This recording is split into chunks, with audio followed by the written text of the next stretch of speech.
अभी हमारे देखिए बोर्ड पे हमने सीधा लिखा है, मोदी जी को हाथ जोड़ना चाहता हूं कि मोदी जी बस कीजिए, बहुत हो गया। ये जो आप काम कर रहे हैं ना, ये देश सेवा नहीं कर रहे, देश को बांटने की राजनीति कर रहे हैं। देश में हमेशा अंग्रेज आया, देश पे राज करने के लिए देश को कब्जा किया। मुगल आया, देश को कब्जा किया क्योंकि उसको राज करना था। भाई आप लोकतंत्र के जरिए आए हैं, आपको देश पे राज नहीं करना है, आपको देश का सेवा करना है। आप देश में कभी बंगाल जाइएगा, कभी आंध्र प्रदेश जाइएगा, यहाँ जाइएगा, वहां जाइएगा, मन में एक ही मकसद है कि हमको हर जगह चुनाव जीतना है। बस यही, इसीलिए आप आए हैं क्या? देश में अशांति फैलाना है। इसलिए मोदी जी हाथ जोड़ता हूं, देश को बकस दीजिए। आज बताइए ना, बिहार में झूठ पाट, दुनियादारी, वोट चोरी, तमाम ऐसी चीजें आपने किया है। कैसे भी आपने सरकार बना लिया। 25 से 30 नीतीश कुमार फिर क्या हुआ? 3 महीने में आपने नीतीश कुमार को बाहर कर दिया। चलो ठीक है, आपके पास बहुमत है, आपने उसको हटाया। आज क्या हो रहा बिहार में? पहले से आपको पता था कि नीतीश जी को आप हटाएंगे, 1 महीना पहले जानकारी था आपको। जब माननीय मुख्यमंत्री नीतीश कुमार जी राज्यसभा के नॉमिनेशन फाइल किए, तभी क्लियर हो गया था कि नीतीश जी को अभी नहीं रहना है। आप तब से प्लानिंग करते। आज आपने मंत्रिमंडल बनाया, अपना सीएम बनाया, 2 डिप्टी सीएम बनाया। बिहार में पहले से, चुनाव से पहले से हजारों समस्या है। राज्य आचार संहिता लगा, राज्य में पैसा नहीं है। जो पैसा बिहार को चलाने के लिए था, वो अपने चुनाव जीतने के लिए लोगों को 10-10 हजार रुपया खाता में देना था। तमाम ऐसे योजना लाना जिसके लिए आपको चुनाव जीतना था। राज्य के 40,000 करोड़ रुपया आपने खर्चा कर दिया, खजाना खाली कर दिया। राज्य में 5 लाख का मामूली पेमेंट नहीं हो रहा किसी कॉन्ट्रैक्टर को। यहाँ 10 लाख कर्मचारी है, उनको सैलरी नहीं मिल रहा है। उसके बाद अभी आपने क्या किया? सिर्फ 3 मंत्री शपथ लिए हैं, पूरा मंत्रिमंडल खाली है, क्योंकि आपको बिहार से कोई लेना देना है ही नहीं। आपको एक ही था, बिहार पे राज करना, सरकार बनाना, वो आपने बना लिया। अभी आप बंगाल के पीछे लगे हैं, आसाम के पीछे लगा, अलग अलग प्रदेश में लगे हैं। लेकिन भाई बिहार के लिए काम कौन होगा, कौन करेगा? जब 1 महीना पहले पता था कि नीतीश जी को हटाना है, तो आपको मंत्रिमंडल कम से कम बनाते, आधा बनाते। सब लोग आपके पास, कुछ लोगों को बनाना ही है, तो फिर आप इंतजार किसका कर रहे हैं भाई?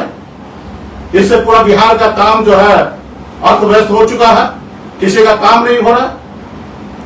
तो ये सब आप नहीं कीजिएगा, देश के लोगों को परेशान कीजिएगा। देश में जो समस्या है, वो समस्या को आप एड्रेस नहीं कीजिएगा। तमाम ऐसी चीजें आप करने के लिए जा रहे हैं।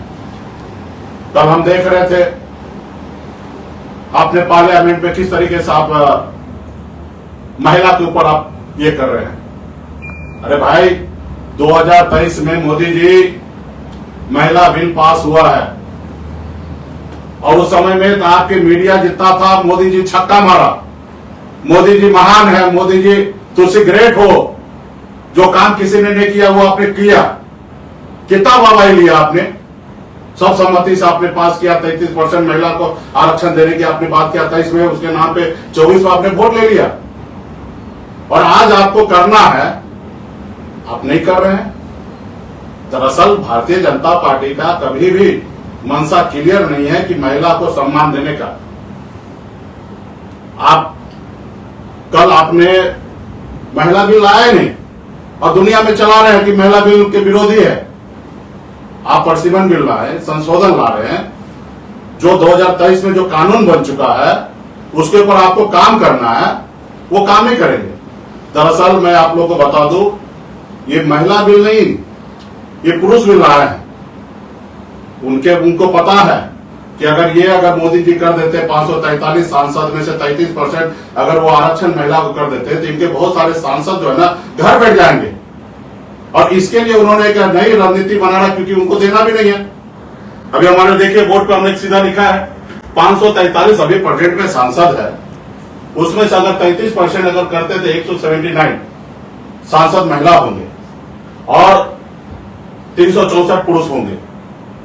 यानी कि इनके पास अभी जो प्रेजेंट में जो सांसद है, बहुत सारे लोगों को पत्ता कटना है। इन्होंने एक नया, कह सकते हैं ये मैजिक ड्रामा उन्होंने लाया है कि भाई 850। अब बताइए 850 में 33% करते तो 280 होता है, और 570 यानी कि 543 सांसद से अधिक सांसद पुरुष होंगे। 570 ये रणनीति उनका है। और अभी प्रेजेंट 543 में से 74 वर्तमान में महिला है, यानी कि 469 पुरुष सांसद है। और मोदी जी का स्कीम पे ये 570 है सांसद होना है। और इस तरीके से आप देखिए कि किस तरीके से महिला के नाम पे वो खेल रहे। हम लोगों का हमेशा लड़ाई है कि हमेशा देखा गया है कि बड़ी मछली जो होता है वो छोटी मछली का शिकार करते हैं।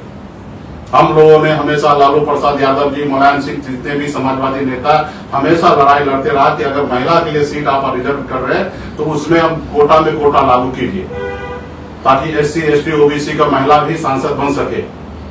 अगर ऐसा नहीं होगा तो सामान्य वर्ग के लोग का कब्जा होगा। अभी आपके पार्टी में है ना कब्जा, देखिए लाइन से कितने राज्य में आपके प्रदेश 28 राज्य में आपके प्रदेश अध्यक्ष है महिला, लेकिन आप देखिए सब सामान्य वर्ग के हैं। 28 में से 15 आप नाम बता रहा हूं, मध्य प्रदेश, राजस्थान, महाराष्ट्र, गुजरात, पंजाब, हिमाचल प्रदेश, उत्तराखंड, झारखंड, छत्तीसगढ़, पश्चिम बंगाल, आसाम, त्रिपुरा, तेलंगाना, आंध्र प्रदेश, गोवा। यानी कि कहां SC ST OBC। अब मैं तो कहना चाहूंगा कि भारतीय जनता पार्टी में महिला मोर्चा, हमारी माता बहन जो आप दिन रात भारतीय जनता पार्टी के लिए काम कर रहे हैं, रोड पे उतर जाते हैं, कभी अपने बारे में भी सोचिए। हम लोग किसके लिए लड़ाई लड़ रहे हैं भाई? हम लोग कह रहे हैं आरक्षण लागू कीजिए महिला का, लेकिन उसमें जिनका जितना जनसंख्या है उस अनुपात आप उनको रिजर्वेशन दीजिए। उसमें सामान्य वर्ग का महिला का भी जगह बनाइए, SC ST का भी महिला को जगह बनाइए, अत्यंत पिछड़ा महिला को भी जगह बनाइए, OBC महिला का भी जगह बनाइए। लेकिन आप ऐसा नहीं करेंगे क्योंकि आपको मालूम है कि बड़े लोग को देना। और दरअसल बात तो यह है कि इनको महिला आरक्षण बिल पास करना ही नहीं है, काम ही नहीं करना उस पर। पास तो ऑलरेडी है, दम है तो कीजिए ना भाई। 2023 में जो पास हुआ है उस पर कीजिए। राह प्रसीमन करना या हाउस का साइज बड़ा करना ये भी एक अलग प्रक्रिया है। इसके लिए अलग से आइए, बहुमत लाइए, अपना विपक्ष के नेता को कन्विंस कीजिए। उस पर भी आपका गेम है, उस पर भी आपका प्लानिंग है। उसके लिए भी बीच में मैं आऊंगा कि उसके अंदर में आपका मनसा क्या है, वो भी हम लोग को समझ पाता है। दरअसल आपको है ना इस देश पे राज करना, सेवा नहीं करना है। जो आपने कहा था 2 करोड़ युवा को नौकरी देना है, विदेश से काला धन लाना है, 15-15 लाख रुपया देना, ये सब आपको काम करना नहीं है। देश के लोगों को गुलाम बनाना है। 4 किलो चावल पे लाइन में लगाना है देश के 80 करोड़ लोगों को। मैं भी मजदूरी करके आया मोदी जी, मैं बिजनेस भी किया हूं, मैं बॉम्बे में रहा हूं। मैं 2010-15 जो देश का तरक्की था आज उसके सामने में कुछ नहीं है। जितना 2010 में लोग सुखी था, जितना लोग का इनकम था, जितना अच्छा काम हो रहा था, उसके सामने में आज लोग परेशान हैं। शहर में रहने के बाद भी लोग परेशान हैं, जबकि हमको बहुत आगे बढ़ना चाहिए था। आप नहीं बढ़ रहे हैं।